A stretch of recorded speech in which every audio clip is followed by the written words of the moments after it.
welcome to today's postcard from Japan. I think it's fair to say it's a bit breezy. We stopped on a park out last night and were woken by the wind slamming into the side of the van at 3 o'clock this morning. So we've moved back to where we were because it's slightly calmer here. Not that you believe it. So let me just turn you around and show you where we are. We've just taken a walk out along the coast.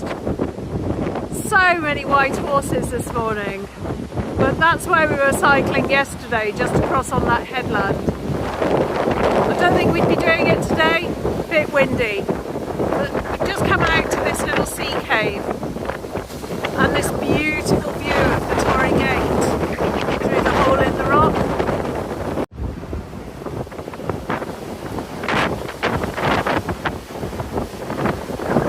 It's just ethereal and absolutely stunning.